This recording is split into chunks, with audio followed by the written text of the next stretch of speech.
This time on Engine Masters presented by AMSOIL, it is a true head-to-head shootout as we look at the price versus power of a factory iron Vortec head versus an aftermarket CNC ported aluminum head.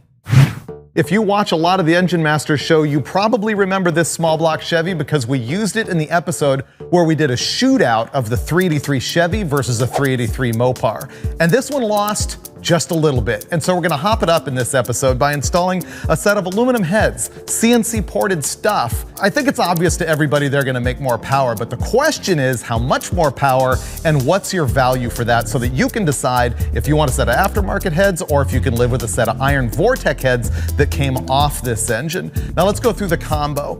This thing is a Blueprint Engines crate motor. It's 383 cubic inches. It's about 9.8 to 1 compression.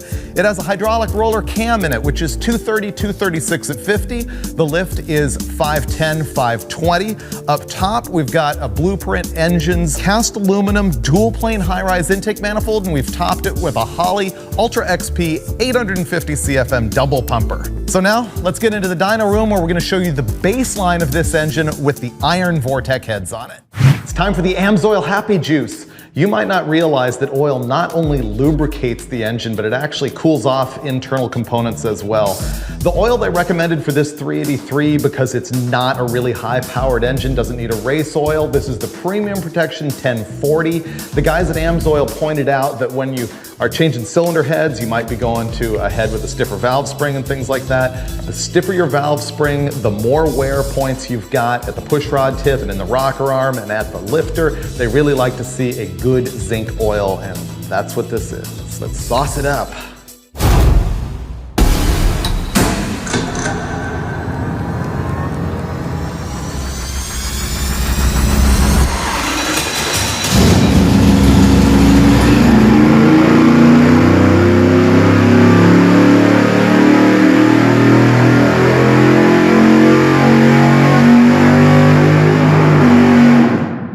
.465 pound-feet of torque and 440 horsepower.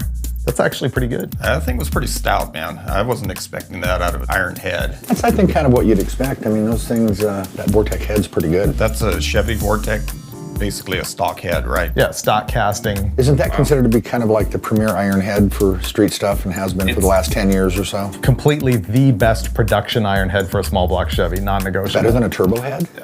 Oh yeah, there's a bunch of guys posting right now going, no, the camel hump was the one. The two hump head was the best one. Yep. Yeah. Now we're gonna go put the aluminum heads on and see what happens. We just made 440 horsepower with a stock Chevrolet production iron cylinder head, which is pretty good. And we're gonna compare it to see if there's value in buying this aftermarket aluminum head. We're gonna talk about 3 different aspects of these 2 heads here. First, I'm gonna inform you where you can get your hands on a set of these Vortec heads. Second of all, we'll look at the functional differences between the 2. And finally, we'll talk about the price and value between these 2 cylinder heads. Let's look first at where you can get yourself a set of Vortec heads. These were used in GMC and Chevy trucks from about 99 to 2006. You can find them in vans and pickups. You can identify them because they're center bolt valve covers. They also have a straight up and down intake manifold bolt pattern.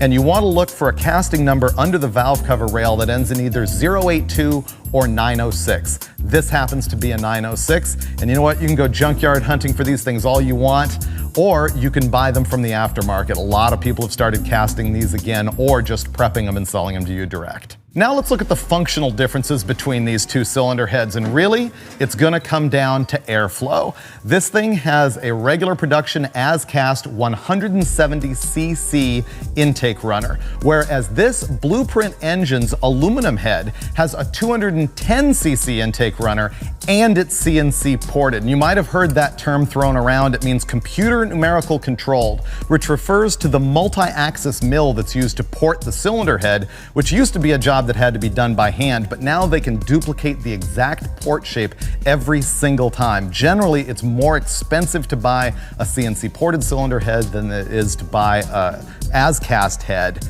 but they generally perform better. And they'll port not only the intake, but also the exhaust and the chamber. Next, let's talk about the chamber design. Now, the Vortec has a 64cc chamber that's a really good high swirl design. As a matter of fact, the aftermarket has ripped this off a lot because it's really good. The production cylinder head comes with a 1.94-inch intake valve and a 1.5 exhaust. Blueprint Engines has hopped this up with a 202 intake and a 1.600 exhaust. The chamber in the aluminum head is a 66cc chamber, so just a little bit less compression than the Vortec head, and it has a 208 intake valve and a 1.600 exhaust. Aside from that, these both bolt up the same way, and in fact, a neat feature of the Blueprint head is that on the intake surface, it's drilled for both a Vortec intake manifold or a conventional intake manifold. Finally, let's talk about value and how it's going to affect you. These things you can pick up in a junkyard still for like 50 bucks each, but then you're gonna have to machine them. And really you need to think about that because these come with a valve spring retainer that is gonna hit the valve guide if you use a cam with more than somewhere between 420 and 470 lift. It kind of varies depending on the production tolerance. But that means you can't run much cam with these straight out of the box, and you really don't wanna run press-in rocker studs. Blueprint Engines has actually upgraded this set with a screw-in stud. So keep that in mind, that machine work that you're gonna need if you buy a set of these cheap. But in truth, you can go to the aftermarket or to a rebuilder and buy a set of Vortec heads that's completely set up with everything you need, and they're going to be between 600 and 800 bucks. This Blueprint Engines head is 969 bucks. So you buy two of those versus two of these, and honestly, this is about 1,200 bucks more money. So when we get in the dyno, we know that this cylinder head is gonna make more power. The question is, how much more, and is that gain worth it to you? So the myth here is this should probably make less torque by old school thinking with the bigger port and... There's no way. Yeah. There's no way. I'm not buying into old school. Yeah, no. I don't think so either.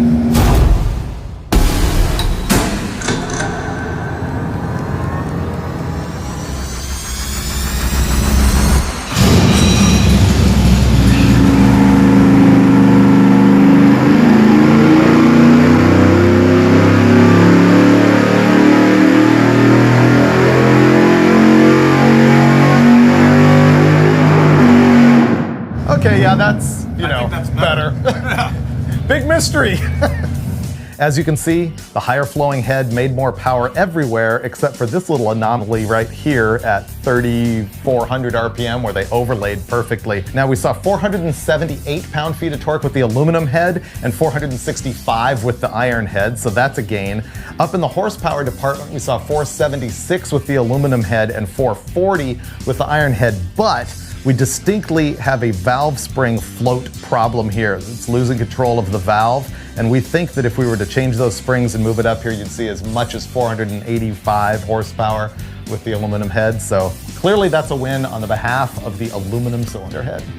What a shocker. Yeah. We learned that we actually made more power with aftermarket heads with bigger ports and bigger valves and more airflow. That's why we're the engine masters. Exactly. Everyone else is the audience, right? Who would have even guessed? Yeah. But actually, that's not the point. I think everyone knew that these were going to make more power. The question is, what is the value of them?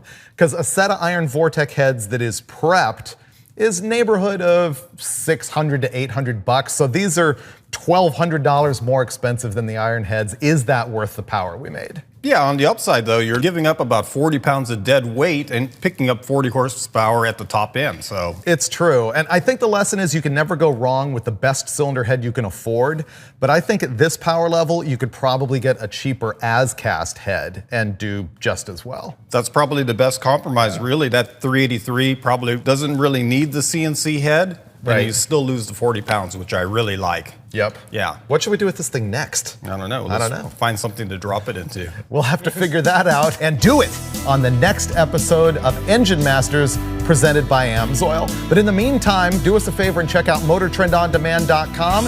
It's our subscription video service where there's a whole bunch of gearhead content. And of course, check us on social media. On Instagram, we are Engine Masters, and on Facebook, we're Hot Rod Engine Masters.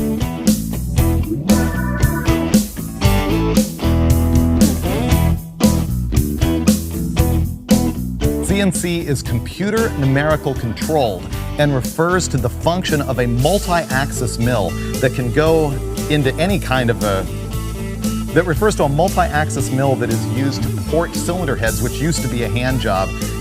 Which used to be a hand job.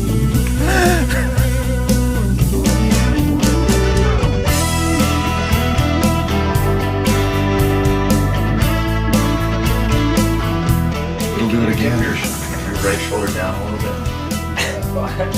That's an awkward job. Yeah, don't worry. It's fine. It is good.